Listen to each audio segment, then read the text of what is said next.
Hey, it's Crash Bang again, and this time I'm going to show you something else you can do fairly early on in Feed the Beast without making all kinds of wonderful contraptions. I'm talking about Twilight portals. Now, I'm not talking about, let's say, bad pseudo-romance fantasy novels that involve vampires that sparkle. I'm talking about a portal similar to how you would go to the End or go to the Nether, but this is something different entirely. The only similarity is that you have a portal. These are very, very easy to make. It doesn't take obsidian. It doesn't take finding eyes of Ender. What it does take is dirt or grass surrounding a pool that's 2 by 2 filled with water, only 1 block deep, and you surround that with flowers or mushrooms or something like that. The color doesn't matter. The type of plant specifically I don't think matters. I just grabbed a bunch of flowers and stuck them down, and it worked. And that in itself won't turn it into a portal. Then you have to throw in 1 diamond. Now, be forewarned, when you throw that diamond in, the portal will be struck by lightning as it forms. So it'll be just like you were standing right next to a lightning strike, because you were standing right next to a lightning strike, and you will take damage. And if you are already damaged from something else, it might kill you. If you're at full health, you'll probably be fine, so don't worry about that. The reason why you would want to make one of these early on is because, well, how about I show you instead of just telling you? So let's without further ado, let's jump in.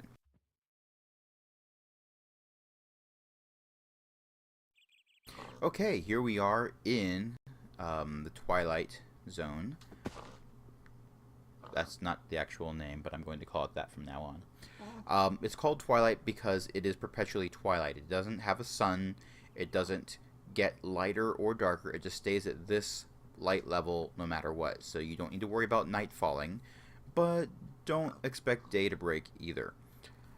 And you got a portal over on this side. Now, as you can see, this is missing some of its items here. You can get rid of these without the portal going away, so you don't need to worry about that. Matter of fact, back in our base, we're probably going to get rid of the flowers and replace it with fencing, just so we don't accidentally jump in the portal when we don't want to.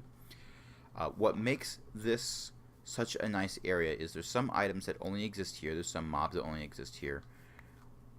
But there's a ton of trees, so you can go through and you can harvest all the things without having to worry about depleting the resources in your base world.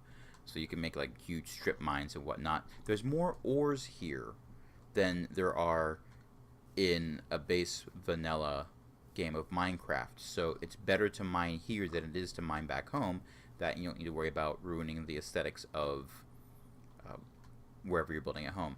Now, because this is perpetually twilight, that means there's no night. That means don't bother putting a bed down, because you're never going to be able to sleep in it. Matter of fact, if I remember correctly, unless they've changed it, I think beds explode when you place them down. So it'd probably be a good idea for you to not do that. And oh, look, a little bunny. Oh, little bunny. That's cute.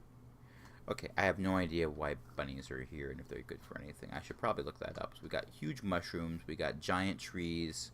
We got lots of resources available here. That is why you'd want to go to the Twilight Zone, Kingdom, World, whatever, because tons of resources available to you, even though you'd probably want to bring them back to your starting area in order to actually do anything with them. So this is pretty much a short little video. Have fun in your own Twilight Zone.